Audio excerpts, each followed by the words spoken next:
मेरी वसीयत की असली हकदार मेरी पोतियाँ ही हैं। मेरी पोतिया को पढ़ाओगे, उनकी मर्जी की नौकरी उन्हें करने दोगे, तभी मेरी वसीयत का खुलासा करूँगी। नहीं तो सारी जायदाद पोतियों के ही नाम कर जाऊँगी। ये जो तुमने बेटियों को कच्ची उम्र में ब्याहने की जिद पकड़ी है, तो देख लो, सीधे सीधे सारी जायदाद बेटियों के साथ ही उनके ससुराल चली जाएगी। सुमन जी ने अपने बेटे विनय और जलज को कहा। दोनों बेटों ने अपने ही घर के अपनी मर्जी अनुसार हिस्से कर लिए थे। सुमन जी के पति का कम उम्र में ही देहांत हो गया था। वो बैंक में क्लर्क की नौकरी करते थे। ड्यूटी के टाइम ही उन्हें दिल का दौरा पड़ा और वो नहीं रहे। सुमन जी के भाई ने कोशिश करके सुमन जी के पति की जगह सुमन जी को नौकरी दिलवा दी, ताकि उनके बच्चों का पालन पोषण हो सके। सुमन जी ने बड़े ही कष्टों के साथ दोनों बेटों को पाला, शादियाँ की। अब सुमन जी की पोतियाँ रचना और रिधिमा दोनों ने ही अपनी 12वीं कक्षा पूर्ण कर ली थी। दोनों पोतियों आगे पढ़ना चाहती थीं, परंतु विनय और जलज उनके लिए किसी बेहतर वर्ग की तलाश में जुटे हुए थे।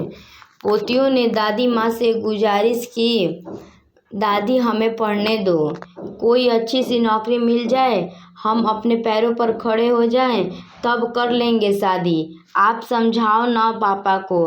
दादी माँ को उनमें अपने बचपन की छवि दिखती थी। उन्होंने पोतियों से वादा किया, हाँ बेटा ज़रूर पढ़ो। मैं तो आगे पढ़ नहीं पाई, जैसे तैसे तेरे दादा की जगह नौकरी मिली तो तुम्हारे पिताजी को मैंने पाला। दोनों बेटों को खूब पढ़ाने की कोशिश की, परंतु घर के हालात को देखकर दोनों ही पढ़ाई छोड़कर अपने कामों पर लग गए। दादी ने विनय और जलज को बुलाया, देखो तुम किस्मत वाले हो जो इतने होनहार बेटी पैदा हुई हैं। इन्हें उनकी आगे की पढ़ाई करने दो। अब विनय माँ क्या करेगी आगे पढ़कर? कोई अच्छा सा घर बार देखकर शादी कर देंगे, हमारी भी जिम्मेदारी खत्म। दादी माँ, तो क्या बेटियों का कोई सपना नहीं? ये पढ़ लिख कर अपनी पसंद की नौकरी करना चाहती हैं, इन्हें करने दो जलज। माँ, आजकल तो लड़के भी पढ़ लिख कर खाली घूम रहे हैं। नौकरी करने वाली लड़के से कोई जल्दी से शादी भी नहीं करता। हमारी बिरादरी में विनय। हाँ माँ, ठीक, भाई ठीक कह रहा है। भला औरतों की कमाई से भी कभी घर चलते हैं? अब शादी कर देना चाहिए। दादी जोर से बोले, सिकोड़ते हुए, तुमने तो मेरी सारी उम्र की तपस्या का 1 मिनट में अनादर कर दिया।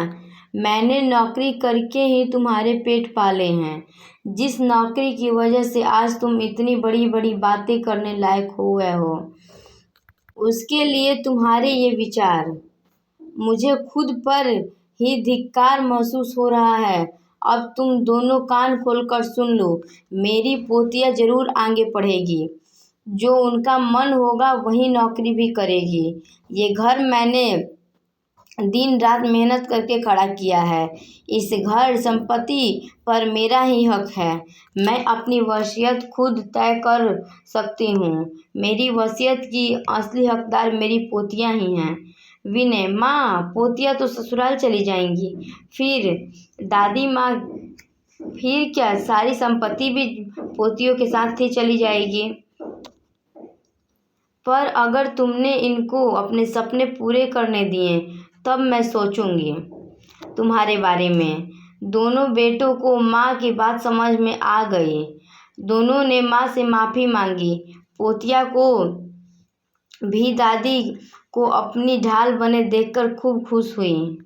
दोस्तों, नई शुरुआत हमारे बड़े ही शुरू करें तो इससे बेहतर कुछ नहीं। बच्चों को असल शिक्षा देने के लिए माँ बाप को भी कभी कभी उल्टे दाव पेच भी चलने पड़ते हैं।